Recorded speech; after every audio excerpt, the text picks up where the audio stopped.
What's up? What's up? What's up, everybody? Happy Monday. Welcome to Bmore Sports Talk, the official podcast of the home team. Man, I could not wait, man. I look so forward to getting here every Monday, man, to give y'all a great show. We got some great co-hosts on the show tonight. Y'all know me. I'm Eric with EBJR Brand. Next to me, I got Coach Green. Coach Green, Coach Josh. Coach Josh, Brian H. Waters. Brian H. Wood. Let's go, man. This is, man, we got two coaches, and, man, Brian got a lot going on, man. I hope y'all had a great weekend. Before we get started, I would like everybody to like, share, and subscribe. We appreciate all the love we've been getting, man. We appreciate the live audience, all our live viewers, and we just gonna jump right into it, man. So I just want y'all to just tell the people a little bit about yourself. Let's start with you, Coach Green. Okay, I'm Coach Green. I coach youth football at Pikesville Wildcats Youth Organization. I took interest in sports at a very young age, and through sports, youth sports, high school sports, you develop like a fraternity. Like, Coach Josh over here, we played high school sports together. We've been knowing each other for over 30 years. Wow. Yeah, and it goes into mentoring, giving back to the kids, because at the end of the day, we're more than coaches. We're mentors, we're fathers, we're uncles, we're big brothers. A lot of the guys that I coach with now, I've actually coached. Wow. I've actually coached. Okay. And that's what it's about. And it's amazing because we linked up today, after all these years because of sports. So that's what we do. The main thing, we give back to the youth in Baltimore City and the surrounding areas through sports. It's amazing how sports could bring people together like that. Right? Yeah, it's amazing. It's amazing. Yes. Thanks for sharing that, Coach Green. Yeah, no problem. Absolutely. Coach Josh, man.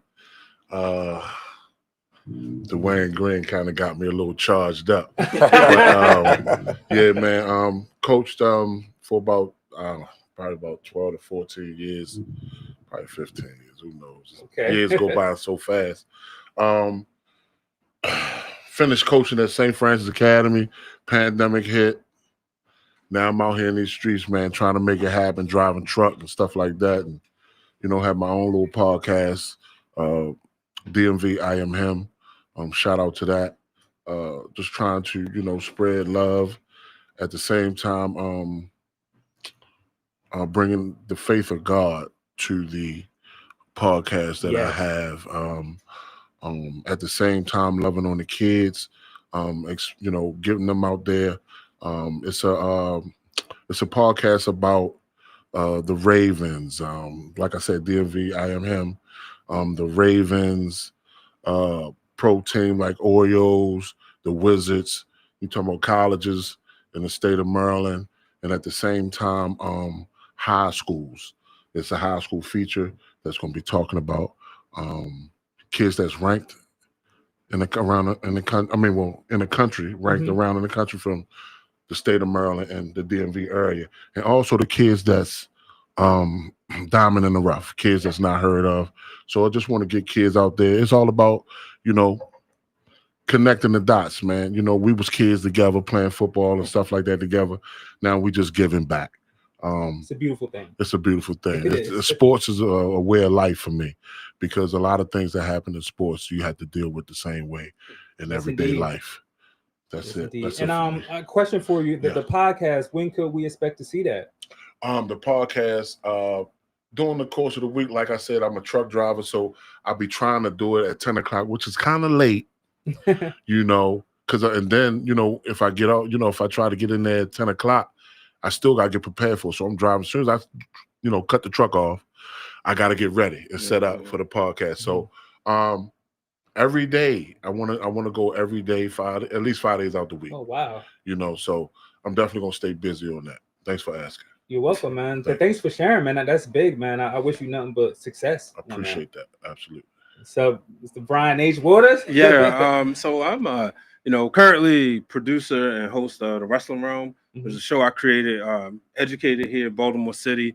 I went to Baltimore City College for high school, class of 2004. Okay. Then Baltimore City Community College, and then Morgan State University. Morgan State is where I was able to create the Wrestling Realm with my co-host, the real Dwayne Allen.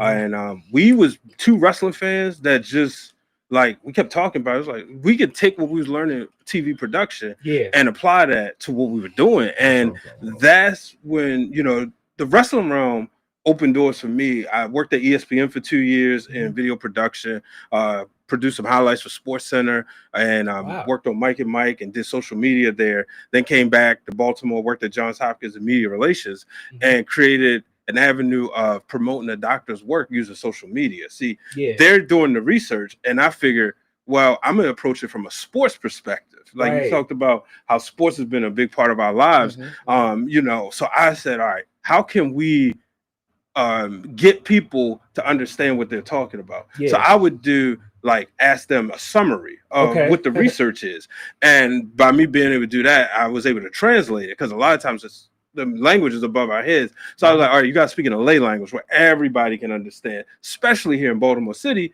because there's a gap in media, in medical literacy. So we was able to do that. Literacy, period. And from then on, and then I started working at Spotify, which is under the Ringer side, where I produced the wrestling show, the Ringer Wrestling Show, produced the Masked Man every Monday and Thursday, produced the WNBA show every Tuesday. Well, it airs on Wednesday. And then I still do the wrestling realm. In addition, I have a production company, 6 Heart Media Productions, where I'm, you know, in addition to sharing resources and how I got here, which is a YouTube channel dedicated to sharing how to network, teaching especially college students how to network, how to use different types of equipment, but also I talk about trending topics.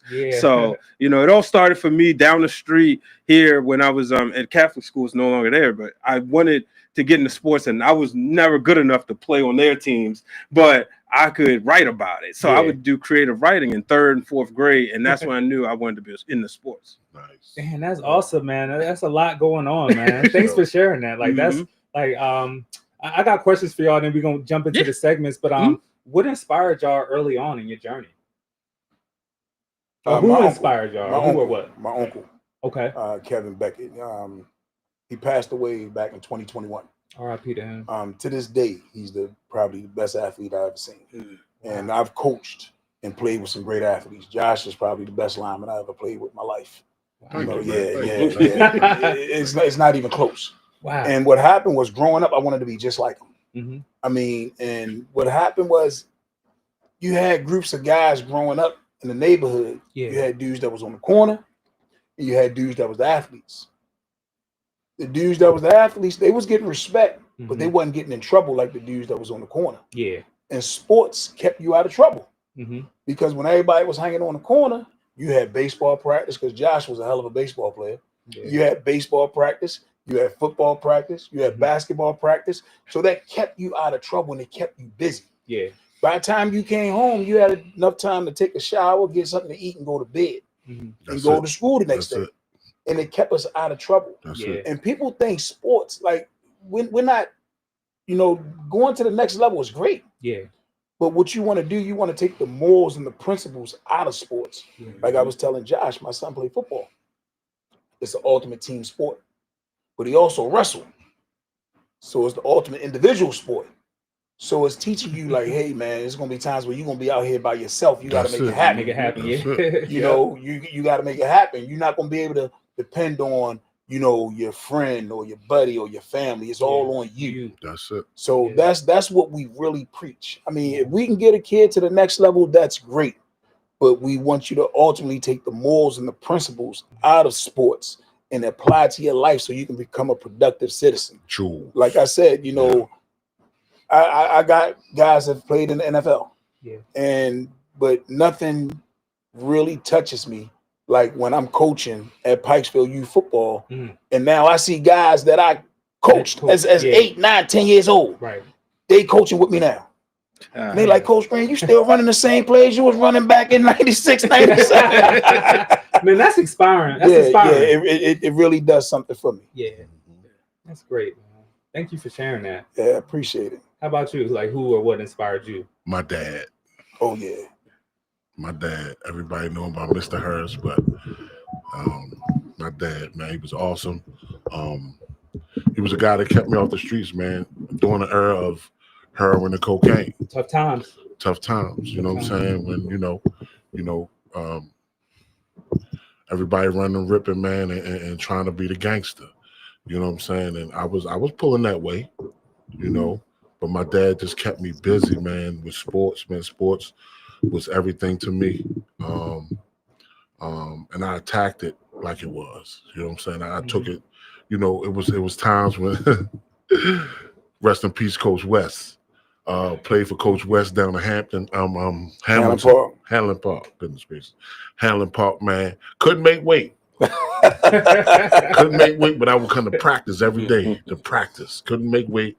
And, you know, nowadays it's unlimited. Yeah. So you could be an age, you can be unlimited. But Right. at that particular time, it was a weigh-in. And by the time, so it was like, okay, I'm playing with the kids at my age down on the field here, but the adults were playing up this, you know, on the top hill. Right.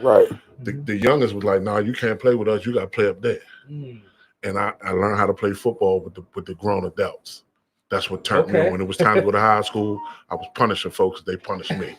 Punishing them? Yes, sir. It's an understatement. Right. That's what it was. I just got cut because You being can vouch for modest. him. He being modest. Okay. He being modest. It was worse than that. Division I scholarship out of high school. Nice. You know, at a very small high Damn. school, one of the smallest high schools in the city. Division I. You know, this guy was amazing, and just not. I give you a prime example. You look at Josh played left tackle in high school, 6'3", 270, but he also was our punter. What? He also was our punter. Damn. I played quarterback, but he could throw the ball further than me. And on the baseball diamond, he was amazing. Okay. You know, but the thing about it is, you know, time and chance. You know, time and chance happens to us all. And I'm telling you right now, it's amazing because I'm sitting back, I'm reflecting because he's really being really modest. You know, and I've heard stories about him being down at Hanlon Park because Wes Johnson was a legend. Yeah. Pikesville, when Wes Johnson left Hanlon Park, he started Pikesville youth football in 2011.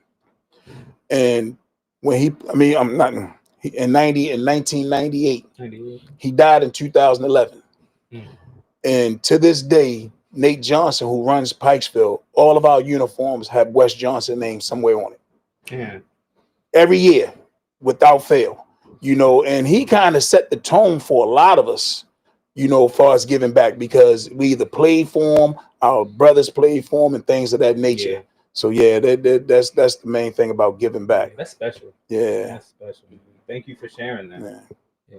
How about you, man? No, inspiration. I have to say, first, my parents. Right, my dad wasn't into sports as much, but because I started developing interest, he made sure to make the sacrifices, like going to the games, making sure that I had equipment I need, and my mother did too. My mother actually was at more games because she was home. She did daycare, so getting off of daycare, taking me to my baseball games. My dad, who drove truck, leaving coming off the truck, bringing me there, and they never let me quit anything. Like I was in Cub Scouts, they said you're going to finish. And then we'll, the next season. Yeah, so between them, from a personal standpoint, I'm blessed.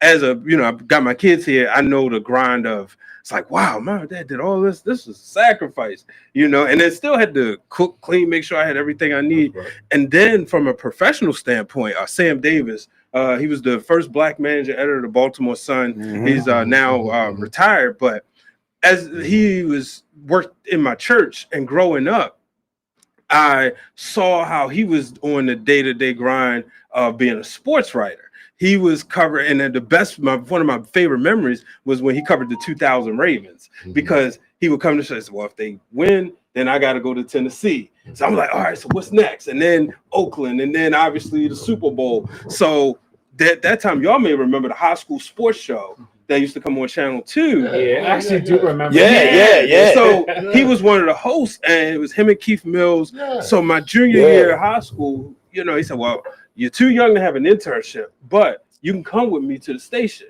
And he didn't have to do that. He took me to the station. Right. And this was when they was using tape to cut videos. Yeah. So I'm watching that. And then when I went to Morgan State, I said, hey, I got this internship class.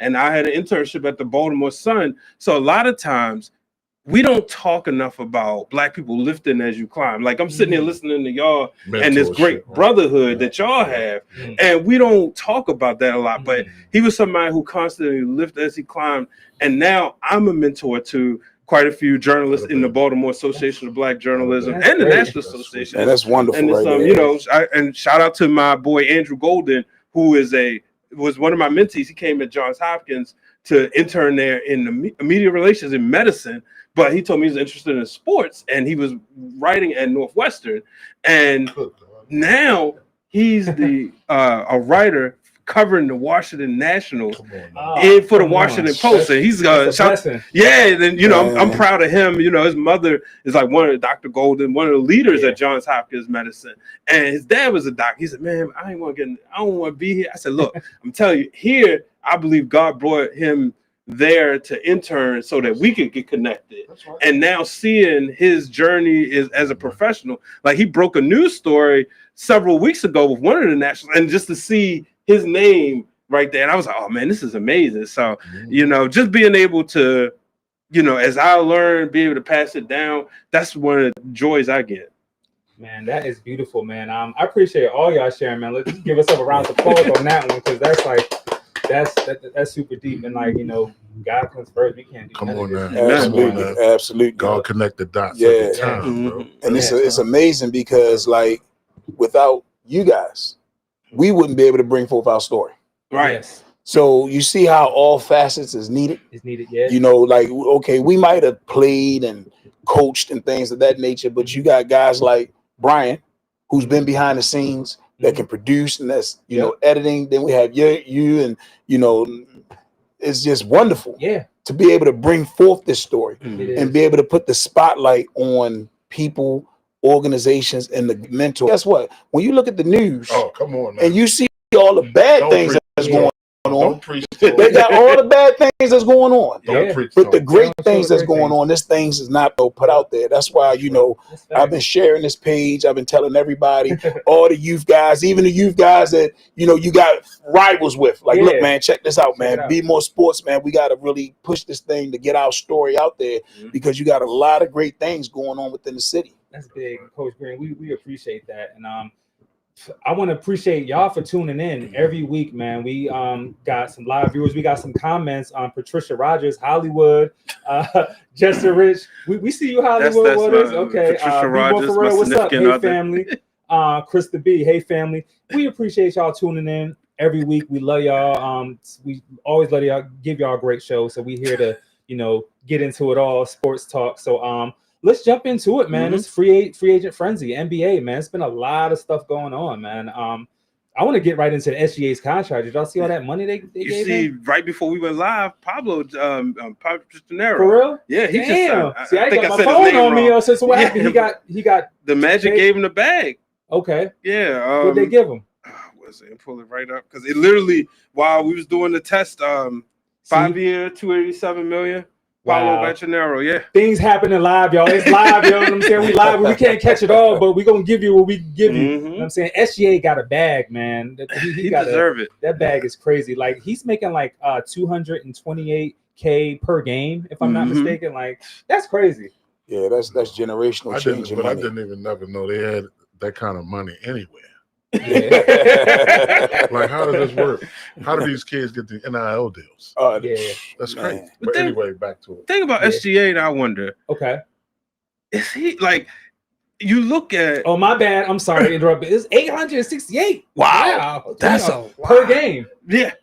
Whoa. My bad. No. Like you think about people who wore that uniform, right? Kevin Durant, Russell Westbrook, James Harden, Carmelo Anthony, and Paul George. Is he better than all of them? Will he be better? Will he eclipse them, I should say, when his career is done and their careers are done? That's a lot. I think he will. Okay. I mean, he's young, not even in his prime, putting up numbers. Just such a gritty, ambitious, just his style of play is just different. Like he can just take over a game, but he's a team player and he just plays with that determination and he just put the team on his back. And I think that's what he did in the finals. I mean, I know Halliburton went down, but SGA, man, he had that look in his eye. Was like, man, we winning this. Yeah. And the thing about it is, those guys need that. I mean, they deserve that money. because you got to look at what the owners are making off of those guys. Just like when you go into like the NIL deals and things of that nature, you know, colleges have been making money off our kids for so many years. And they say, you know what? Well, you're getting a free education. Okay, you come out of education, you might make 70,000, 80,000. This was back then. You know, they're like, yo, you got free education. But these dudes that made $250 million off of you. Right. $250 million. So I'm not mad now. You know, of course things kind of get out of control when, you know, but what happens is I'm not mad for those guys getting the money that they deserve, you know, because these guys, these universities are making crazy money. These owners are making crazy money. Then they're making endorsement deals and all of that type of stuff, man. They going crazy. I'm gonna tell you something. I'm gonna keep it short. The guy Pryor, remember the dude Pryor used to play for Ohio State? Yeah. They got Josh, jammed. mic in a little bit. Oh, I'm sorry. Good. Oh, he got jammed up with selling his own T-shirts. Yeah, I remember that. And he was the first one to take the fall. Yeah, I remember that. For selling his own stuff. I remember that. Yeah. You know what I'm saying? Because the colleges got mad because he's selling his own brand. Damn. That's what Chris Webber used to say. Yeah, he walking around broke. Yeah. And this is the height of the Fab Five. And he said he look in the stores and see his jerseys. Yeah. You know, and like I like playing the video games. So I was mad when all the NIL stuff became an issue because we couldn't get the college football games for I know almost a decade. Too, right. Like, now it's back. Right. Yeah. Speaking of tees, man, I was looking at that Lamar tee. We got a comment from Barbie Cat. She says, "Coach, that Lamar tee is fire." Oh, that is tough, though. That is tough. I appreciate you. That is what's up. If y'all could pull up the thumbnail of some of the latest signings and trades, there's a lot going on. It's too much to cover, but just to touch on like some of it, the Lakers finally got a big man. They got DeAndre Ayton. He's the first round pick in 2018. How do y'all feel about that? I guess I'm supposed to be excited as a Laker fan. I don't think it's enough. I'm ready for the LeBron James era to be over. Really? Thank you for the championship. I'm quite sure it's a lot of them. But can we flip him for some picks or something and get back on track, or some young stars? He might be gone. He's been playing golf this weekend. Yeah, he's playing golf. So I don't know. But these are some of the signings. See, Russell went to Orlando. Finney Smith, Rockets. Yeah. Rockets are stacked. Clarkson went to New York. Clint Capella, Houston. Brooke Lopez. What's that? Karis LeVert. I mean, Luke Kennard. Like, these are all big acquisitions for these teams. So it's just so crazy how free agency, all these players, man, go to different teams, and then you just got a whole new team. Like, it just takes a couple players to totally make your team better. I want to ask y'all though, how y'all feel about Houston? Like, you know, Durant with Houston, and they're like super stacked. You think Durant could bring them a ring? No. No? No. You gotta tell me why. Well, my thing is like this. Basketball is a team sport. Okay. I'm real big on chemistry. And I don't care if you have 5 superstars on the court, there's only one ball. And if everybody want to score, if everybody want to be the man, you know, you got to get somebody that want to do the dirty work, somebody that want to get the rebounds, somebody to take the jumper, somebody to, it's a team sport and everybody has to know their role. Like right now, you got the 6'9", 6'10" dude doing the same thing the 6'3", 6'4", 6'5" dude do. Yeah. So who doing the dirty work? Right. So that's why I don't believe that's, you know, a formula for success. Now it's a formula for selling tickets. It's a formula. It's a formula for selling tickets. All the people you got paid. Yeah, so you're going to sell tickets. But at the end of the day, championship, just like in football, the game changes during playoff and championship, Super Bowl time. You know, so you know you're going to sell all kinds of tickets, man. You're going to be putting 140 points, 135 points. You're going to be ripping and running up and down the court. Everybody will be throwing threes up. But when it comes to time for the, you know, big game, especially out of 7, you see. Yeah. You know, that's just my opinion. Nah, I feel you. And I'm actually kind of agree with you on that because, I mean, sometimes when you stacked and got all these good players on one team, that don't necessarily mean you're going to win it all. Like sometimes having too much talent is a bad thing. Especially when most of them got the same skill set. Exactly. When most of them got the same skill set. You know, basketball has changed. So you know, it just changed, man. Like everybody used to have a role. Everybody had a role. Everybody now is like run and gun. Running gun. You know what I'm saying? Just run and gun. And these guys don't realize, yo, if I'm not hot, I'm gonna give it to him because he seems like he hot. Let me go and pass it to him instead of just keep shooting, bang, bang. Nah, man. That's why OKC the champs. Yeah, exactly. Yeah, absolutely. Good point there. Teamwork. D1 University says Houston is good, but they did nothing that made them better than OKC. That's everybody's titled to their opinion. I think OKC is a young, strong core. I think they're gonna definitely be making some noise in the next upcoming Dynasty. years. It's hard now because if you look at the stats from the previous years, it hasn't been. It's been different winners for like what? Since 2020. Yeah, right. Because of the money factor. Yeah. Actually 2019. You'll have a guy that, let's say, OKC would be able to offer him 150 million. Mm-hmm. But he'll go and play for somebody else for 155 million. Mm-hmm. Yeah. Like that 5 million really gonna make a difference. That's why dynasties are not prevalent as it used to be. Yeah. Right. Because of the money factor. Right. Then you got so many organizations, whether it's basketball, football, baseball, they're able to go try to buy championships, and that's not the way they're built. Mm-hmm. And that's just the my Cowboys. opinion. Yeah, exactly. The Cowboys. Jerry Jones been trying. I'm a Cowboys fan. I got I'm sorry. Y'all got me. Y'all got me. I couldn't take it no more. Yeah.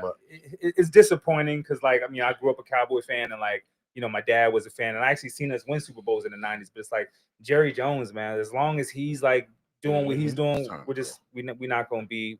He got fired himself. We got the talent, got the money. It's just that the decision making and the coaches and just you can't do everything. Just be the owner. Let the coach be the coach. GM be the GM. You know what I'm saying? Just sell that old, man. Yeah. And they also had some bad luck because some of the stuff with Romo was just and they did cheat us with that whole Dez catch, but that's a whole nother story. They're gonna rule the catch years after Packers game. Cowboys could have made it to the NFC Championship game. Oh, they would have won. They would have won the Super Bowl. I have nightmares about that to this day. That's when I was a fan. I used to rock with both teams. Right. I ain't gonna front, man. They had the nerve to play it on the NFL Network the other day. I'm like, really? And I watched it. I'm like, yeah. But how y'all feel about Knicks bringing in Mike Brown? 4 years, 4 years, $40 million. That's LeBron's first coach. That's good for them. Yeah. I like Mike Brown. Only thing, and it's crazy because these are coaches that can come in and establish order and build structure. Mm-hmm. But these players are so entitled nowadays. Mm-hmm. They don't want to listen to these type of coaches. That's true. I'm serious. Even at the youth level, you can't coach kids and adults a certain kind of way. You just said 4 years. How much? 40 mil. 40 mil. 4 years, 40 mil. So that's 10 million a year. Yeah. So that means he's the boss of somebody that's making 50 million a year. Right. Mm-hmm. 80 million a year. It's crazy, ain't it? So if I'm making 80 million a year and you making 10 million a year, I'm kind of reluctant to listen to what you got to say. especially when because what happened was back in the day, the coaches, Pat Riley, KC, all these guys were more important than the players. Mm-hmm. But now they flipped it. He flipped it to where the players are more important than the coaches. Yes. The players are more important than the coaches. That's why you go through these coaches like that. You got a guy that's a coach of the year 1 year, and the next year he's gone. He's gone. Right. Yeah, that was what they did to Denver, right? The Denver coach. Yeah, that was crazy. That's crazy, Toronto. right there. That shocked a lot of people. Yeah. I think Thibodeau being gone is a shocker though. I felt like it was too soon. With the Knicks, right? You look at what happened in the Eastern Conference, right? Yeah. So the process of elimination. You beat the Celtics. They're not coming back the way they was next year. The Pacers lost Halliburton. So if Thibodeau just could have had 1 more year, just 1 more year, let him finish it out. And you could see how disappointed because they love their coach. So I think with Mike Brown, this could be a great story because he could finally get it done.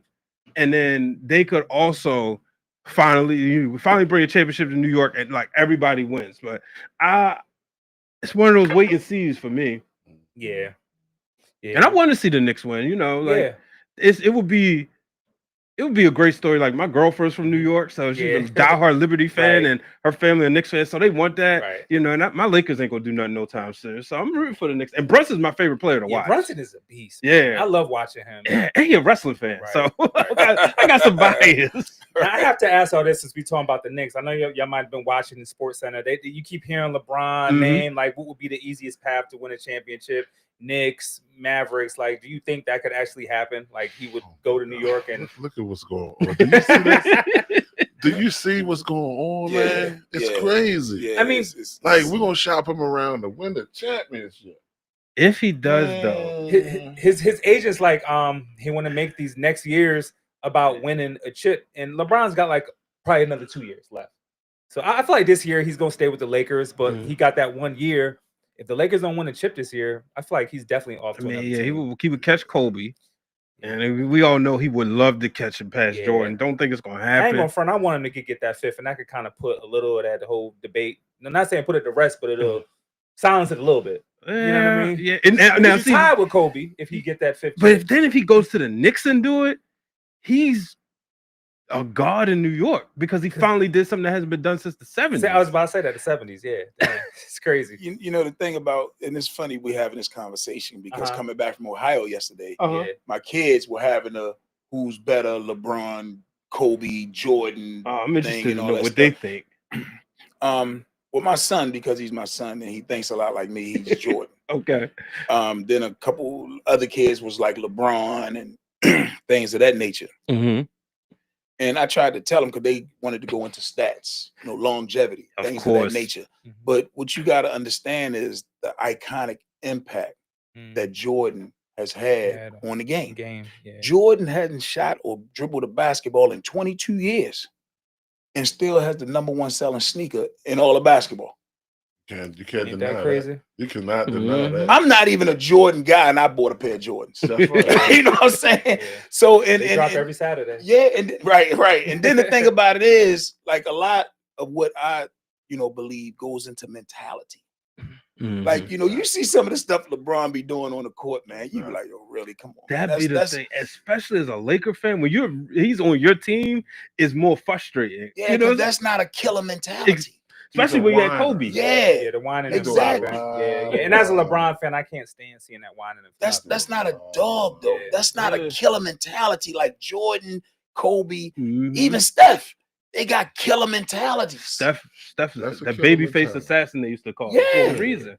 And LeBron, when he first came out, 6'8", 6'9", running around doing the things he was doing, it was great. It was phenomenal. He was on his way. Yeah. But what happens is sometimes people need to stop doing certain things because it tarnishes your legacy. Now he walk around with a pocketbook. Yeah, But see, that's why I like fashion. Westbrook, though, because Westbrook is a killer. That's what I love about Westbrook. I was like, damn, Brian, when I saw that. He's an assassin. Yeah. And that's what people know. Like, you don't even have to be like the greatest player, but if you got that mentality, like everything personal. Yeah, like everything is on me. Like everything here we go. We're not friends on the court. Yeah, we're not friends. That's why I've been watching a lot of like 80s and 90s, especially the documentaries.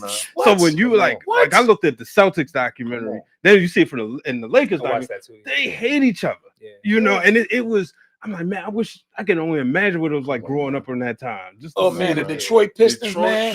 I'm gonna tell you, man, they beat you up. They used Jordan to had to get in the weight room. Crap out of Jordan. The game was totally different back then. Mm-hmm. Yeah, but what happened was you had respect for those type of guys. You never had a respect for a dude that took a dive. Right. Like, I tell my kids all the time, you hurt or you injured. If you hurt, we can play because everybody out here hurt. If you're injured, son, we need to pack it up and get you over to the ER. And that's kind of the culture that people see LeBron with the flops and they play it over and over and over again. And you like, come on, LeBron, come on, man. But he ain't the only one doing it. No, he's not. But you know what though? You can't be in the argument on the conversation for the greatest against a guy like Jordan and Kobe and doing those things. I mean, if the average Joe doing it, okay, that's the average Joe. But LeBron's not the average Joe. Now, don't get me wrong before the people start killing me, the LeBron lovers, as a father, as a mentor, as a man out here doing what he's supposed to be doing, because we haven't heard no scandals about LeBron or nothing like that. He's been a great the off the court stuff. Yeah, he's great. Yeah. I'm speaking strictly basketball. But strictly basketball. I'm gonna flop just like hell. but I gotta say, no one's doing it at this level, like how old LeBron is, putting up numbers. I mean, last year he's top 10 in all his stats. Like, I mean, who's doing that right now? Like, most seasons play, like, you got to look at how he takes care of his body. Yeah. Man, I cannot believe this. My running back for the Ravens. Derrick Henry. Derrick Henry. Yeah. What happened was back in the day, the Pistons, those bad boys, those rough teams we were talking about, After that game, man, they go do all kinds of drugs, drink beer, drink Hennessy, and this and that. These guys really take care of their bodies, man. Mhm. Yo, LeBron takes care of his body. He does. Yeah. He I does. mean, It's like, an and, investment. like it's yeah. Yeah. Derrick Henry said he spent like $250 a year Yeah. on his body. Yeah. Mhm. So these guys understand what's making them that money, because for LeBron to be playing at the level that he's playing at the age that he is, and for the time frame that he's played, has been remarkable. It is, and I want to get to some of these comments, man. Considering the whole person, no one is close to LeBron. That's Barbie Cat. Jonathan Ford. Oh yes, he can. Jonathan Ford, number 2 dad, out behind mine. Okay, nobody doing it like Bron. Everybody's entitled to their opinion. You know what I'm saying? Oh yeah. yeah. But this is their Jordan. You Yeah. know, for the most part, absolutely. like Kobe, Yeah. my GOAT. yeah, You know, but and at the end of the day, the GOAT is always, the conversation is always an opinion based anyway. Yeah. And no opinion Yeah. becomes fact. Because you know, you talk to people generations before, they gonna swear out about Magic and then Yeah. Kareem, you know, and that's the fun part of yeah. it. But you know what I love though about this whole Scoops on the Hoops? WNBA, man. Yes. Like, I've been more Sweet. into that, watching that. Like, I mean, Sweet. it's been amazing. Like, who are y'all some of y'all favorite WNBA players to watch right now? Oh, Skylar Oh, Diggins. Angel. Okay. And I love Caitlin.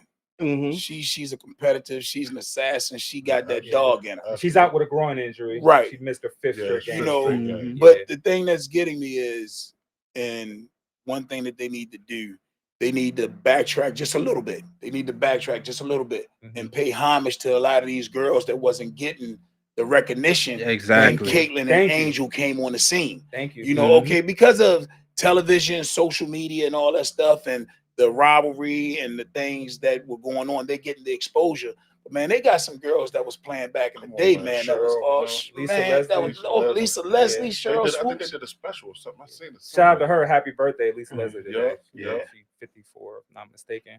Yeah, but 54. 54. Wow. But I'm gonna Yeah. tell you, like, from a television perspective, We all- because you said I it know. right. What they need to do is on NBA TV, they need to give us those WNBA specials. Yeah. You mentioned about the old classic games on NFL Network. 53. Excuse me. I didn't mean to make that. They need to give us those matchups. You Yeah. know, just Candace Parker and Maya Moore going at it in the Right, finals. right. Those had me in the edge of my seat. I'm a Sparks fan. So Yeah. watching Candace Parker, you know, come up short and then come back and get it. You know, we need to see that. We need to see the Shamika Host clause. Man, I was in love with Shamika Holtzclaw. Them Tennessee teams, because what happened? I became a big Tennessee fan because I'm actually reading Western- Candace Parker's book now. okay, Oh. Western had the #1 team in the country, girls in Mhm. years. Yeah. Western here in Baltimore. Yep. Yeah, I know. And they sent Dana Johnson to Tennessee. So I really started. Shout out Dana Johnson. She Dana- was just on our show. Get out of here, Yeah, for she real. was on our show. Oh my Yeah, goodness, in man. April, Yeah, Dana Johnson, Yeah. man. I mean, she was a She was a monster. killer. She was. She She put was up a numbers. killer. Shout out killer. Dana. And Yeah, make sure Dana y'all catch Johnson, that for episode. real. Like, that's streaming. Yeah, I gotta check that out. You It was gotta so check that out. Baltimore Yeah, for holding it real, down. man. Johnson. Because That's right. it was amazing. So I became a big Tennessee fan. Mhm. Pat Yeah. Summit, you know, then they Yes. had Oh, yeah, Tamika tough. Holtzclaw, Tamika Catchings. Tough. I became, And then when Brenda Freeze first came to Maryland, Mm. when she first came to Maryland with that championship team that she had, Wow. man, it was amazing. I love And- girls basketball. Yeah, know, man. And it's- they got better. Better. Yeah. Yeah. Like I'm serious. I was talking to They Burrell, and he got was to like, chill "Yo, this is like the first time I've ever watched them. Yes. Just like yo, look what they They doing." ball just like the With guys the- even yeah. better with the step Yeah. backs and the moves And- and all yeah. that. And they need narratives to be only- paid more. Yeah, narratives But I only have understand. you thinking Right, only right. Lisa Leslie dunked. And But that's if a topic coming up later on. We got the Okay. salary comparison. Mhm. Yep. Yeah. And fans out there, we had thumbnails for all these topics. We having some technical, so I can't show all the thumbnails. We do apologize, but thank y'all for tuning in, man. Yeah. We love that y'all tune in every week, and man, we appreciate all the love, all the shout outs. Be More For Real says Angel Reese scoring buckets. Now they moving the goalposts. And look, she did. She turned it me bounce. Okay, she made money off of it, made merch, Yeah. and then Yeah. donating it. That's the part people don't Yeah. talk about. Yeah, Right. Yeah, yep. Yeah. We got the All-Star game coming up July 19th. I'm excited about that. Mhm. I'm excited about that. You get Angel Reese, but Kelsey, Elsie Plum. the Page maker. Yeah, I think, yeah. They're Paige gonna sell made it, tickets yeah. that night. They're gonna sell tickets that night. Oh yeah, Absolutely. yep. So that's gonna be at Cambridge Kiki Fieldhouse. Nafaria made it too. The rookie from USC. Yeah, man, they balling out there, man. It's just it's amazing to see what they're doing. You know, Yeah. it's just like And another thing, I don't mean to cut you off, Nah, but go ahead, another bro. thing about Angel Reese, right? You know, it's always been a stereotype with women's basketball. yeah, You know, she's actually brought pretty much sex appeal back to the game or to the Mhm. game. where you see people having they don't mind, okay, doing themselves up before the game. They got the one leg on and they got this and everybody looking good and this and that. And it's like, okay, it's a trendsetter. Yeah. Then off the court, she got into the fashion and all of these type of things. And it reminded me of about how when Venus and Serena came on the scene with women's tennis, it was just bland. But then they started doing the fashion thing and then doing things off the court. Who wasn't a trap? Flojo. One leg tight. What? Got the fingernails man, looking lovely out on there. Because what it does, it takes power away from the stereotype. Yes. Of how women's supposed to be when they're in athletics and stuff. Like, nah, you can still do your thing. Right. And I love that. Like the fashion, like we incorporate that a lot in our show. We show the fashion drip pre-game, how they dress, because people really get to express themselves and show who they really are and the swag and style they got. So we're gonna get into that later. But we're gonna take a break. We're gonna run some promo clips. So y'all go ahead and run them promo clips. Let's get it. Yeah, let's go.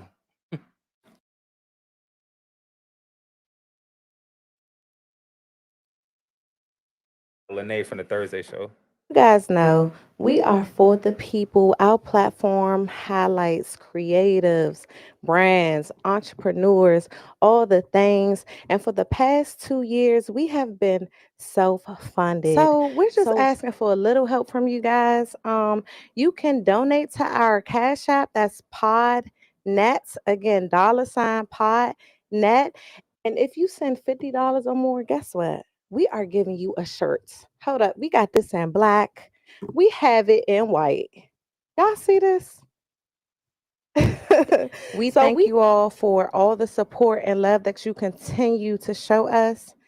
And don't forget, we have a show on Mondays, Bmore Sports. We have a show on Tuesdays, Shameless Unplugged, and BmorePod on Thursdays. Thank you guys for tuning in. Hey, y'all. It's Shameless Unplugged, and we have stopped by to ask you guys to check us out. When, ladies? Every other Tuesday live on YouTube on BmorePod, giving y'all some of the authentic us. We appreciate everything y'all have been doing, liking, subscribing, sharing, but we need y'all to continue to do that for us. And that's at 7 p.m. every 2 weeks. But I also want to, because people always ask, like, what do y'all talk about? We talk about life that be life and for all of us. Motherhood, dating. We get more touchy and sentimental topics like molestation, which is grooming, and just things that affect everybody, man, woman, and child. So please continue to support and tune in every other Tuesday at 7 p.m. on BmorePod. And we love you all. And guess what? We're not blameless, but we're shameless. Healing one conversation at a time, baby. One conversation at a time. Yes, thank you. Peace. We're not blameless, but we're shameless. BmorePod is looking for youth in the Baltimore City and surrounding area. Want to host your own podcast with a few of your peers? Looking to learn audio and video production? We are looking for kids between 12 and 17 to join BmorePod podcast. Come out on July 12th at 3 p.m. DM us for location and additional information at BmoreSports_high school_college. Your talent will make room for you.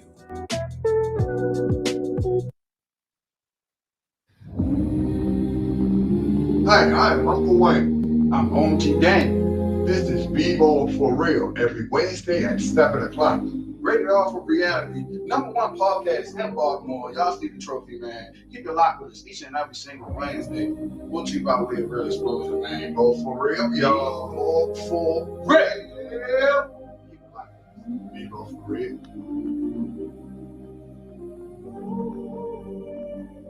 What's up, everybody? It's your favorite hooper here, Donald Danzo Jr., graduated from Emerson Westside High School, committed to the University of District of Columbia. Join us live every second Monday of the month, where we talk about college, high school, and professional sports.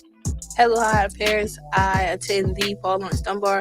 I play volleyball, basketball, and manage softball. I'm here with Bmore Podcast. We're here every second Monday, 7 p.m. live, talking about professional, high school, and college sports. with friendly debates. Tune in. You here with Bernard Eubanks. I attend Digital Hub. I play basketball, football, run track. Join us live every second Monday of the month where we talk about high school, college, and professional sports. Hey, welcome back to Bmore Sports Talk. We appreciate y'all. That was our drops, and I'm saying, and Cash App, we're self-funded, so anything y'all can contribute, we really appreciate y'all. We do. We love y'all. So thank you for tuning in. I'm saying we back here to give y'all a great show. I want to touch on Brian, man, because you got a lot going on, man. You do so much. So I want to know, what's the biggest misconception people have about working behind the scenes in the media?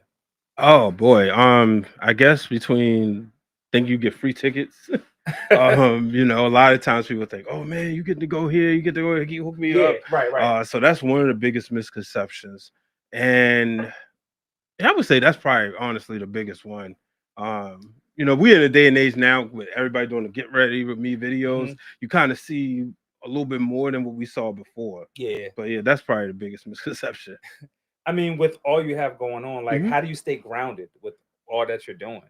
Because you do a lot. Yeah, man, at the end of the day, like one snap of a finger, anything been gone. You know what I mean? I unfortunately go out and have an accident, and everything changed, So I'm always blessed, I thank God every day. Yes. Because like it's been, like, man, this year's been one of them years that's been trying, to be honest with you. Okay. But being surrounded by great people, I'm blessed where, like I got my kids here, not because I dragged them up, like they love being around me.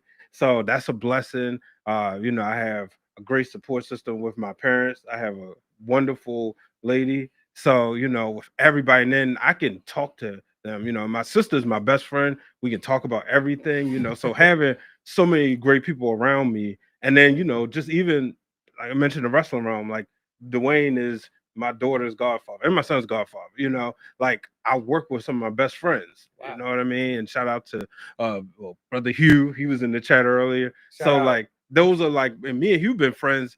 Like I mentioned, growing up down the street, we've been friends since we was in 6th grade. And so to be able to do this, you see people who've been seeing you at your worst and your best. So like that's how I stay grounded. Okay. Just understanding, like, without God, I wouldn't have nothing. That's right. That's right. Yeah. I have a question for you. So, do you incorporate like your support group within what you do, like your kids? Like, are your kids into wrestling? Are they, into production? Are they going down the path that dad is taking? Yeah. Well, funny thing is, like, in the ads they mentioned about the opportunities for children here with my son will be here Saturday. So he's a what's your concentration? Yeah, would you say film and storytelling? Film and visual storytelling concentration at Baltimore School for the Arts. So and that was something he chose to do. Clap that up. Yes. So my daughter loves to write. Okay. And they're both wrestling fans. My daughter's probably a bigger wrestling fan right now than my son is. Both of them like it, but like she probably counting down Monday Night Raw about to be on. Her favorite is Bianca Belair. One of my favorite things was having Bianca when I interviewed her at WrestleMania 38. I said, "Hey, you mind making this video for my daughter?" And without hesitation, she did it. Same with Liv Morgan. So that's cool. Well, the thing about the question that I have, because this is an area that I see that there could be a need for with the youth. Because Josh and I, we could talk about the kids all day in sports. Yeah. But do they have any like programs for young kids that would like to get into the visual behind the scenes? Because my middle son, he's not into sports, but this is something that I know he would love because he's into computers. So do you ever thought about starting like a youth program for visual arts and media and all that type of stuff? Because no, I'm serious. Because because that's needed. Yeah, it's one thing at a time. Like you mentioned, just so much going on between working and being a father and doing the stuff I do with my church. So eventually, I want to get into more opening up things. I mentioned at the top of the show, me and my girlfriend Queen PR, we have 6 Heart Media Productions, and that's a vision, being able to create a platform where people can learn. But so it's coming, but so that's something that y'all created together. Yes, that's great. And we so 6 Heart Media Productions on YouTube, and right now I've been doing a lot of like my thoughts on trending topics. If like I don't have a sports show, and I don't like to talk all the time about the X's and O's. Unless we having a conversation like we was. I like to talk about the drama, and the media beef with Stephen A. Smith beefing with LeBron. Like I like to talk about. That's interesting. That's what people want to hear. Yeah, people love the drama. Right. That's the sales. Like that's for real. The T, right? The T. It's funny because I was listening to an interview with Floyd Mayweather Sr. And he said that Floyd Mayweather Jr. He created that. He created that image because he used to be Pretty Boy Floyd. He was, everybody loved him. Yeah. But he wasn't making the money that he was making as Pretty Boy Floyd. You want to know where he got it from? He did from Money Mayweather. You know where he got Money Mayweather from? Where did he get that from? WWE. WrestleMania 24 in Orlando. He was getting ready to face the Big Show. And he said, Jim Ross said, and we got Floyd Money Mayweather. It clicked. That's why you ever notice Triple H and then would be at the shows, at his fights. Nice. Yeah, so he got that from WWE. Wow. That whole persona was created by Jim Ross and Vince McMahon when they called him Floyd Money Mayweather. Damn, you just taught me something. and you a wrestling fanatic, man. Like I used to research you. Like you go back, you be backstage with the belts. Can you elaborate a little on that? Like how you got so into the wrestling? All right, so and people know where I'm going with this who know me. My mother told me that when she was pregnant, she knew I was gonna be a boy because every time I say "Welcome to the WWE" or World Wrestling Federation time, I start kicking. And my grandma was like, "You sure?" She's like, "No, this is a boy."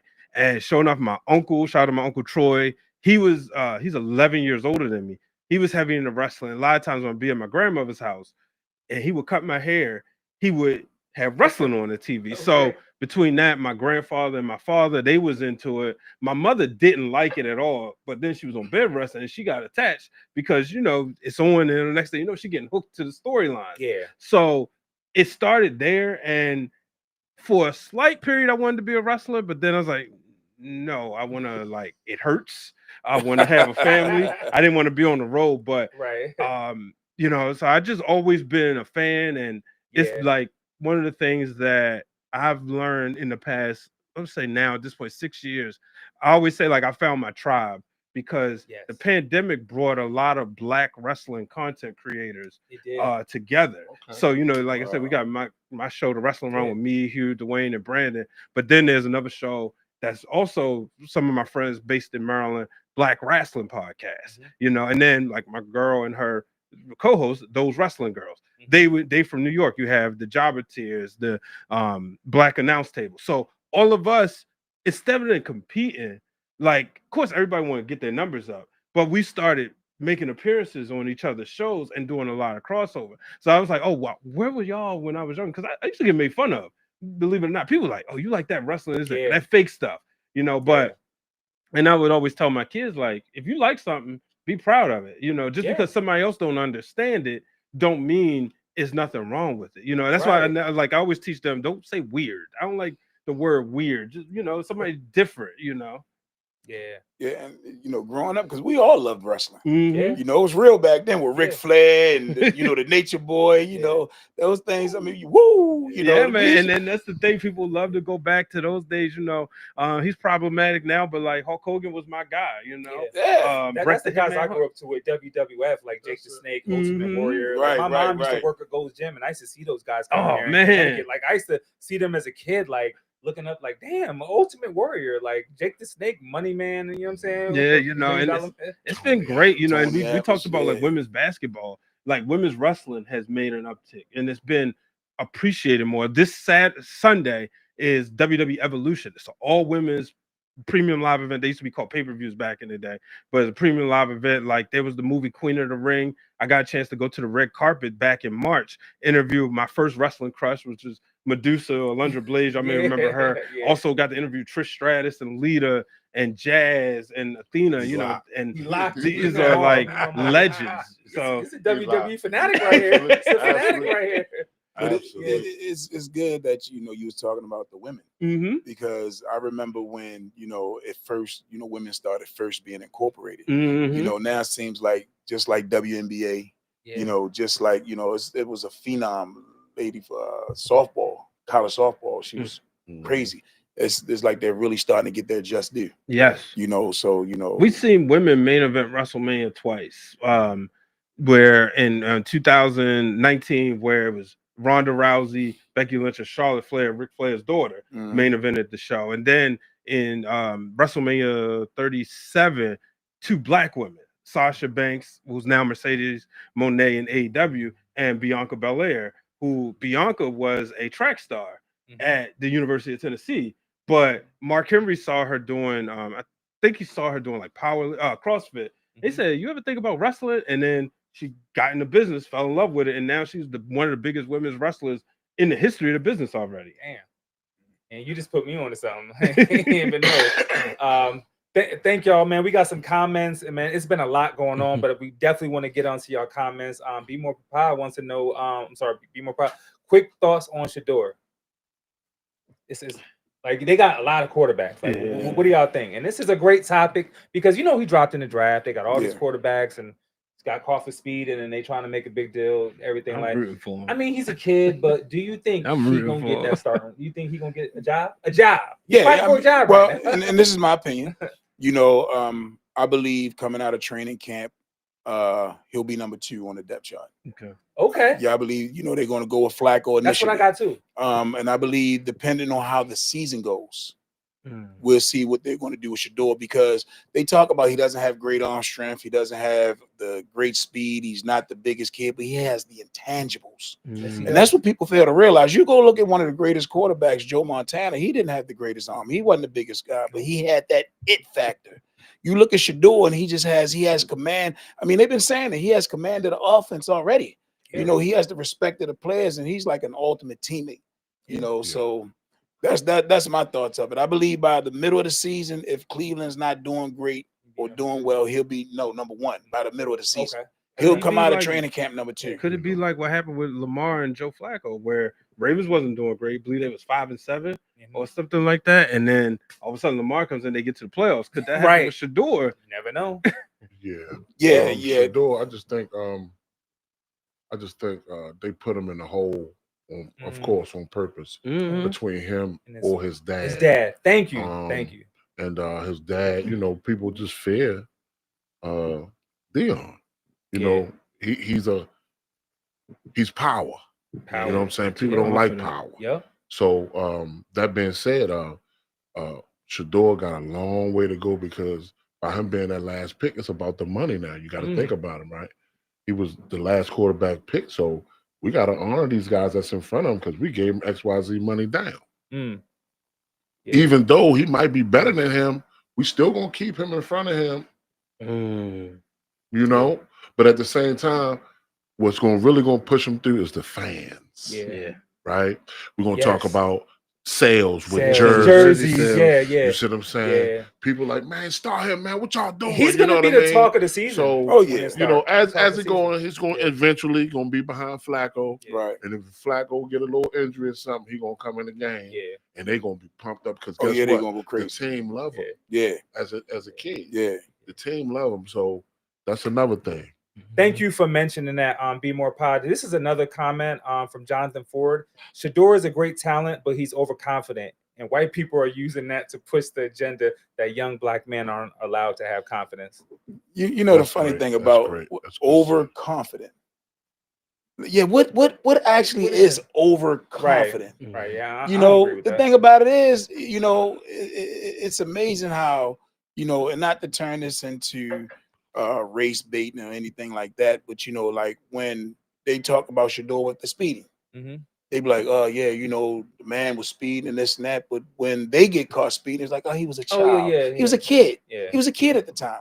But our 21, 22-year-old guys are not looked at as kids, like how their 21, 22-year-old guys is looked at kids. And I mean, the thing about it is Dion knows the business inside and out. So he was a father that was very outspoken behind his son, but guess what? It wasn't like that with Eli and Peyton and their father, Archie Manning. You know, it was like, oh man, he's a great father. He's very in tune with his sons. He wants the best for his sons. The same thing, Dion want the best for his sons. You know, but what happens is when we do that, it's frowned upon. Exactly. They're under a microscope. You know what I'm saying? Yeah, always. We're always under a microscope. But you know, with the you know, what they hated was when he showed the watch with the diamonds, right? Yeah. You know what I'm saying? But that was a trendy thing, and he was a kid. Yeah. No, he wasn't a kid. Our kids not considered kids. No. Oh yeah, you're right. You're right. Our kids not considered kids. But what I'm saying is, you know, they put up their watches. He was born in money. You know what I'm saying? He wasn't looking at it like I'm showing off. Yeah, that's just the thing to do. You know what I'm saying? Videos and all that. Yeah, it's just natural, like, feeling like, good. yeah, boy, yeah. Yeah. But they make money off the rappers doing it. Yeah. When the rappers and the Floyd Mayweathers, when they show all that, they got shows. And the thing about it is, we didn't create that. I don't know if y'all remember when I was young, they had Lifestyles of the Rich and Famous with Robin Leach. Yeah. That was about them and their money. Yeah. And it's cool to show them and their money. But they don't want to see no black folks. They don't want to see you with your money. I'm sorry. You know they got robbed a couple years ago. They came in the locker room and robbed them for all their Jews. And heard about that, right? So, yeah, I've heard about that. That was crazy. Like, yeah, that was. That might have been an inside thing, yo. This is not a racist so we're not. Yeah, but we're gonna see what Shador gonna do, man. I look forward to this upcoming season. Speaking of NFL, TJ Watt skips mini camp, so trade rumors are swirling. He's unhappy with his contract situation. Get so him out of there. We'll see. Yeah. The sad thing is it ain't a lot of money left. Yeah. You know, who can afford that money to get TJ? Right. Yeah, TJ will command so much money on the open market. It's ridiculous, man. Yeah. And then he's been hurt the last couple years, you know. But the guy's he's a special talent, man. Yeah. And like I said, ain't that much money left. Get him out of there. So look, if we look at screen, we got potential landing spots. We got the Lions, we got the Packers, we got the Eagles, Seahawks, and Washington. I mean, he's won it. He's won it. Can y'all see him land like? Well, where do you see him landing out of these teams? Seattle, man. I just think the defensive coach over there, I think they would do wonders. McDonald. Yeah. Mm-hmm. From the Ravens. That's right. You feel me? So, man, how y'all feel about Darren Waller coming out of retirement to join the Miami Dolphins? This is some news. If y'all got that thumbnail with Darren Waller, he came out of retirement. And I bring up Kelsey Plum earlier, talking about fumble the bag. Waller's a baller. But the thing is, you know, you start looking at your bank account. You see what I'm saying? Because he was gonna make country music. I gotta get back in the game, yo. I'm going broke, yo. I ain't saying they're going broke. But now some people love the game that much. They sitting at home doing the family thing. They miss the game. They love the game. But you know what? Those guys are the Kyle Van Noiks. They love the game, and they're not coming in until it's time to play. Right. You know, these guys, now you got to go through training camp because, man, training camp is hard on your body when you get old. It is. Yes, so, you know, but those guys, football money, not like basketball money and baseball money. Yeah. You know, that thing is a little bit different. So those guys, and then it's a lifestyle that they live in. Yes. You know, because what happens is when you get 50 mil, it's like your family, like, we got 50 mil. You're like, you know, but that's the mindset. Yeah. I was looking at an interview with Michael Vick, and the guy said, yo, but you was just giving money away. He was like, yo, if you found $1 million, man, you wouldn't give it to you wouldn't help your homeboys. Right. But that's the mentality that we have. Yeah. But it's not the mentality that we all have. Yeah. Because if you go to the scriptures, guess what? None of us should have to worry about nothing because I should be looking out for you. Josh should be looking out for me. You should be looking out for Josh. And it goes in a circle. But we haven't gotten there yet. Yeah. You know, but yeah, man, I'm that money's something. It is. Yeah. It is, man. And I know you, Coach Green, you got to get up out of here, man. But can we talk about the O's a little bit? I mean, you know, I was very disappointed. I was very disappointed because the new ownership group sold us hope. They sold us dreams. They did. Man, the farm system. We had the #1 farm system in all Major League Baseball for like the last 3-4 years. Yeah. So you gotta get it while those guys are under those contracts. Yeah. Now you got Adley coming up for a big contract. You got Gunnar coming up for a big contract. You got all these guys coming up for these big contracts. Now, mind you, injuries with the pitching. Yeah. Injuries with the pitching. Yeah. That played a big role. But you're not going to be able to afford all these guys. Nope. You're not going to be able to afford Gunnar Henderson and Adley Rutschman. It's not going to happen. So I believe they Holiday's wasted. getting better. Yeah, You know what I mean? they wasted a golden opportunity. And then the owner say, "Hey, I'm not getting any younger, so we're going to win right now. So we're waiting for the moves." You know, me 105.7, we waiting for the moves every day, and no moves happen. They didn't offer It's pitching. not over though. That's what it comes down to. Like you saying you want to win. Everybody knows you can never have enough pitching, and they didn't, to me, make the offers to some of the big name free agents.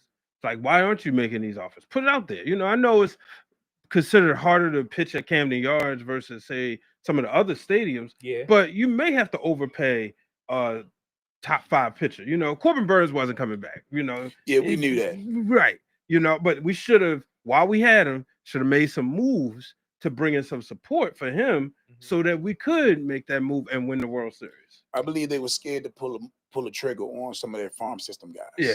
I believe they were really scared to pull a trigger. Then they traded the wrong ones. Look at Kyle Stowers, All-Star. You like, come on, man. Like, y'all should trade in Kirsten. Yeah, you know, when you see things like that, you like, hold up, man. We supposed to be better evaluators of talent than that. One thing I can say about them, though, they're very gritty, though. Yeah, they're very gritty. Yeah, right now. Oh yeah, Mhm. and That's the keep in good mind part. they got big wins Friday, Saturday, and Sunday. They beat the Mhm. Braves, and they got the Mets coming up tomorrow. I mean, it's some belief and hope to feel good about keeping them wins coming to get, because there's a lot of games left. They could still make And the playoffs. manager, We can't count them out. We Right, can't totally count them out. Like, it's the home team. Like, I know we disappointed. They made some bad moves, but like, I'm gonna always have confidence in them. and the manager has a winning record since he's taken over. Right, You know, we had some right. bad losses, but when I forgot, but I know he has a winning record. So the pace, they could change this thing around. They could. And they get in the playoffs. Anything can happen. Anything can happen. Look yeah. what the Rangers Anything. did to us. Right, So exactly. they just need to get in the dance. And I think I still have faith, as much as I try not to let my emotions get with this team because I love them so much, but I'm still gonna have faith that they're gonna get in the playoffs. We got faith in y'all. Oh, let's go. We got faith in y'all. I'm gonna Let's tell go. you, as much as I love the O's, I've been an O's fan since they let me down in 1979. Pittsburgh Pirates. Blame Rick I Dempsey. hate I we wasn't are even born. I hate we are family to this day. That Sister Sledge song, I hate it to this day. Oh, that was the song. Willie Stargell and that man. Yo, we was up 3-1. We Rick Dempsey. So they played that back in the family. day? Yeah, that was the song. Oh, Yeah. I got all my sisters with me. I hate that I know it, song. but I know that they played it like that. Yeah, that was the thing. theme for the Pittsburgh Pirates in And 1979. that's a classic. That's a classic. And then 82, we had to sweep Milwaukee. They Mhm. had Paul Molitor, Robin Young. Yeah, it was Willie Stargell with the 79 Pittsburgh Pirates. And then 83, we finally did it. Against Mike Smith and the Philadelphia Phillies. So I was, it was like, okay, a sigh of relief. Yeah, But the thing about it is, and this is the thing that gets me, we always had great pitching. The Orioles were a storied franchise. We're still the only franchise in Major League history with 420 game winners in one season. Something that'll never be done. The way Something that'll never be done. It'll never be done again. Something that Pat Dobson, Mike Cuellar, Jim Palmer, and Pat Dobson. 420 game winners.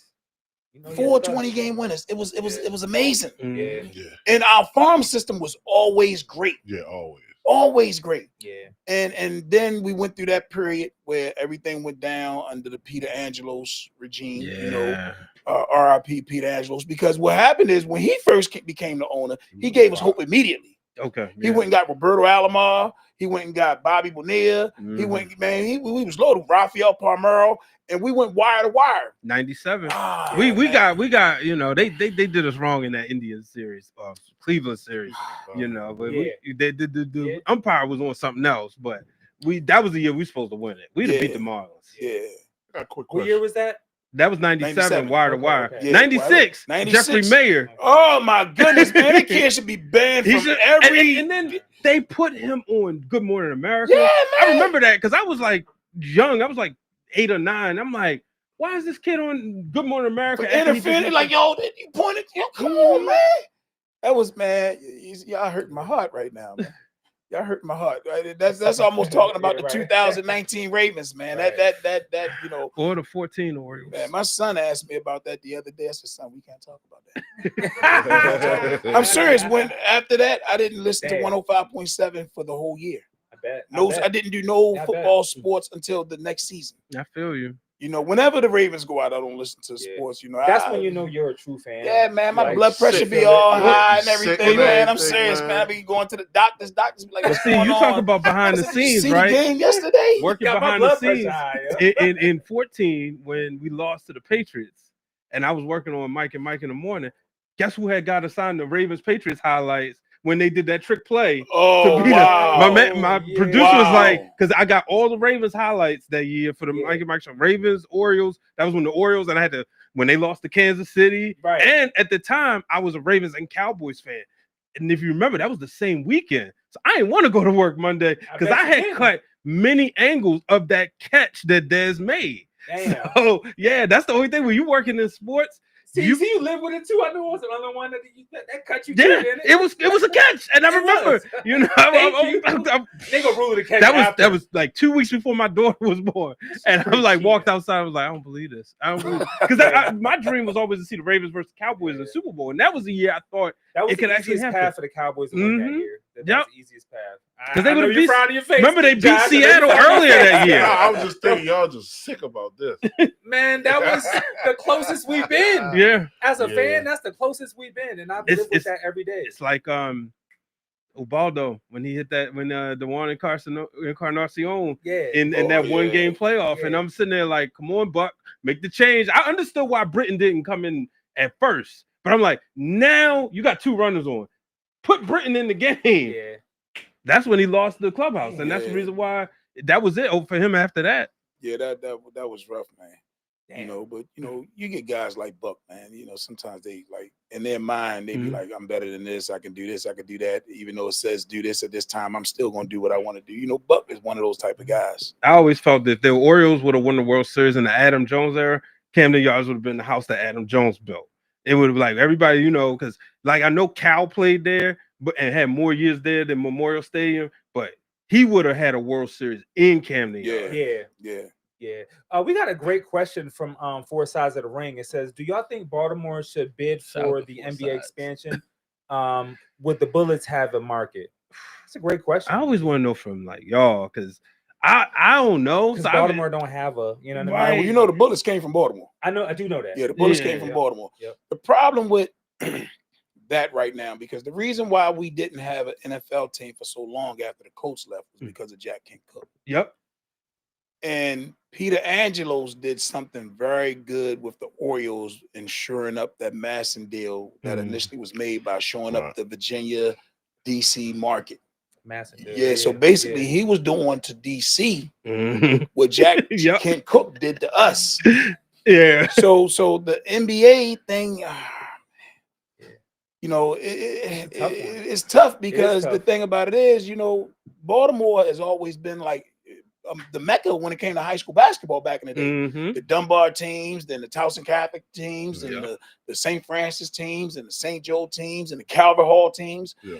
And what happened was Merlin, when Lefty was here, he was talking about making Merlin UCLA East. Yeah. And that Lynn Bias thing, that whole debacle just left a sour taste in people's mouth. And to go, the city will have to really, you're gonna get hit with taxes. Yeah. Because they will have to do things to downtown, they will have to do things to the arena because they're using it so much for other entertainment purposes. And you're not going to be able to keep the basketball team there long. They would need their own arena. Yeah. So, you know, if you want to pay more taxes, you know, things going to go up, the cost of living is going to go up. But you got to ask yourself, you know, and would that team be supported? Yeah. That's what I always. But that's a great question. That's a great question. Would the city support a basketball team, especially like people even bring up the WNBA, Orioles, Ravens? Like, are they going to support an NBA team? Like, it's tough, and the ratings aren't the highest, right? For the NBA, so that's actually a great question. It's a great question.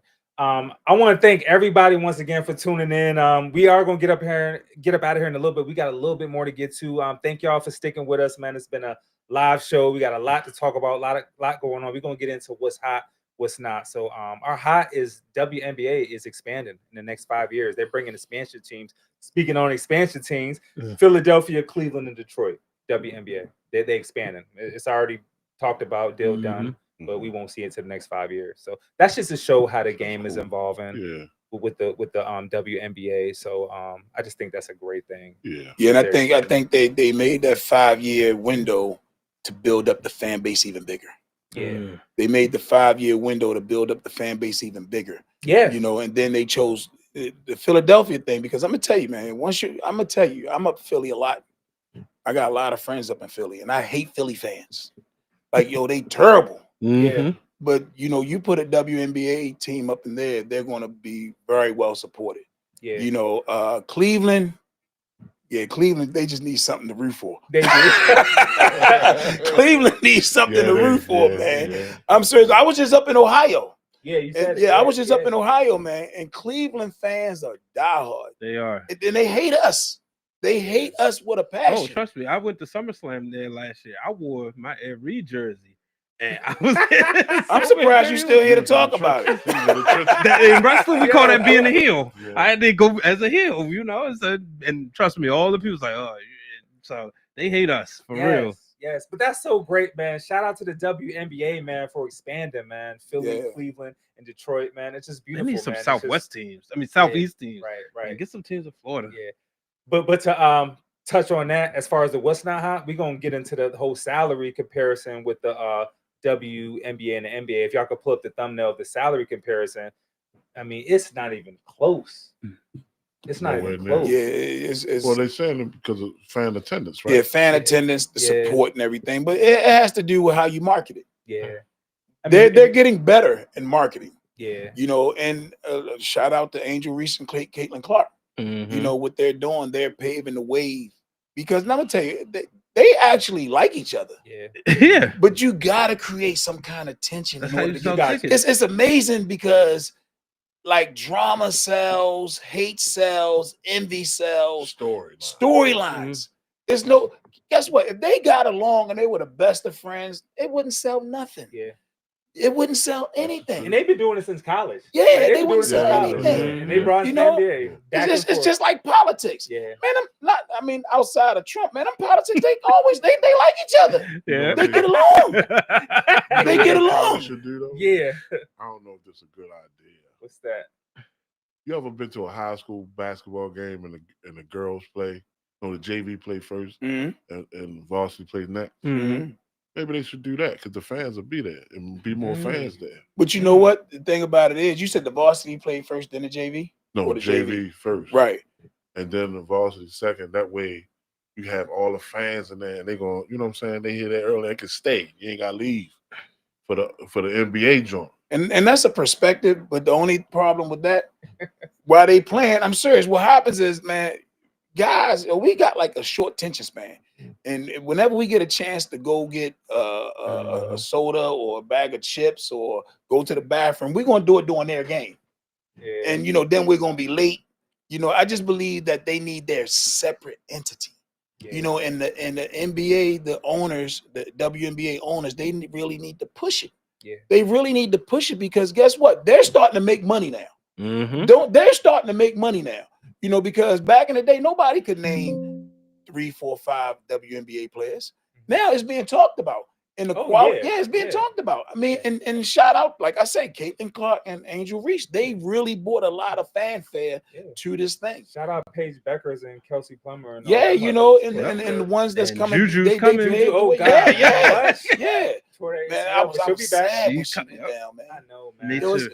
It hurts seeing that. I thought it was going to be USC and UConn. That's what everybody said. Man. To see her try to stand up.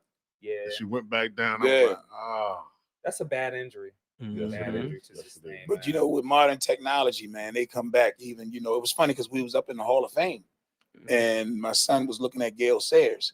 I said the injury that could end his career will have today they come back 8-10 months, but it ended his career. For 6 years he was so phenomenal, but it also lets you know how technology and medicine has gotten to the point where she can come back and be stronger than she was before. And that's a real good thing because they know it. They know it. And then the mind aspect of it too, like after going some that's gonna make you work harder and want to go hard and totally work on your game and be like, man, I'm about to come back and just crush the competition. Because it's not a death sentence anymore. Right. It's not, when what happens is the worst thing you can take away from a male or a female or anybody is their hope. So that's why you get players that go so hard. You get people that go so hard because they have hope. You take away their hope, it's like, what am I doing this for? Yeah. So that modern medicine, I'm hoping Juju make a full recovery, which I know she will, and just come back and set the world back, on fire. Juju. We waiting to see you back on that court. Yeah, man. We got some birthdays today, man. Shout out Lisa Leslie, man, retired WNBA player. She turned 53 today. Grew up watching her, you know what I'm saying? Lisa Leslie. And then we got Michelle Kwan, figure skater. She turned 45. Look at my man, Ralph Simpson, turned 65. And he was a tower. Houston Rockets. So Michelle, Leslie, Ralph Sampson. Yes, and Lisa Leslie. Shout out to them. So we about to get out of here. Quick shout out to my brother Antonio Turner. His birthday's today. Oh, happy birthday, Antonio! And my father Earl Green. His birthday was yesterday. Happy birthday, Earl. Happy belated. Earl Green. Earl Green. Yeah.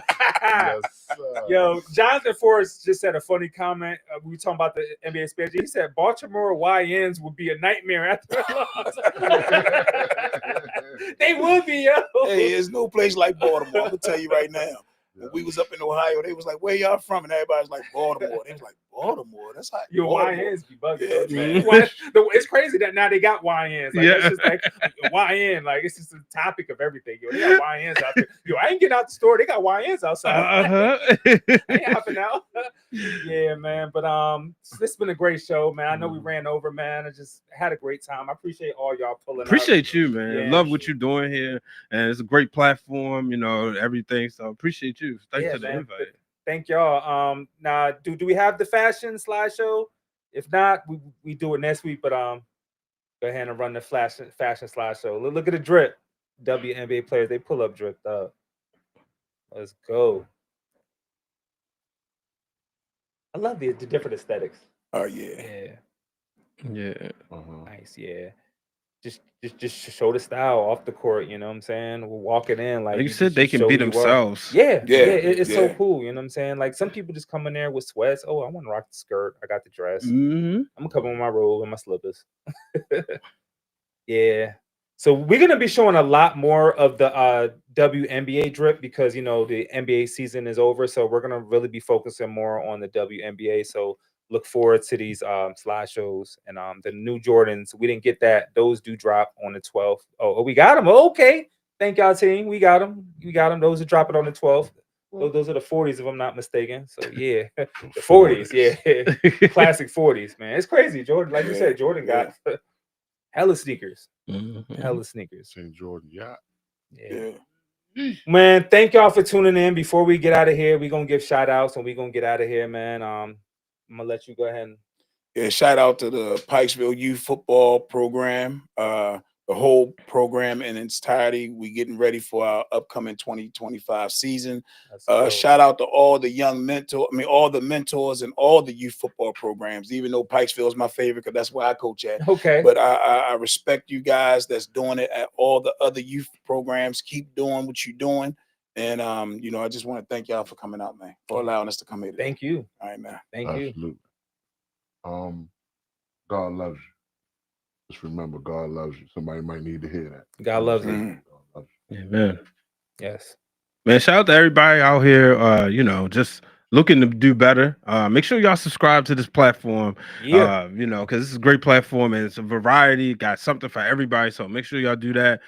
Shout out to Wrestling Realm, shout out to those wrestling girls, shout out to the Ring of Wrestling show, shout out to everybody out here just trying to do it. The black journalists out here too. Thank you, man. Thank you, man. I want to thank all y'all for pulling up, man. Coach Green, Coach Joshua, Brian, audience, man. Thank our team in the back, Sound Queen Sandy, man. Thank God. Thank my family at home, wifey, man. And like I said, man, I appreciate the viewers, man. Like y'all we look forward to tuning in to give you this sports talk, man. We live from Bmore Sports Talk, the official podcast of the home team, man. And we always here to give you a great show. So peace, love, and blessings. Y'all stay hydrated, be safe out there. You know what I'm saying? protect the loved ones, and we will see y'all next week. Peace, love, and blessings. We out.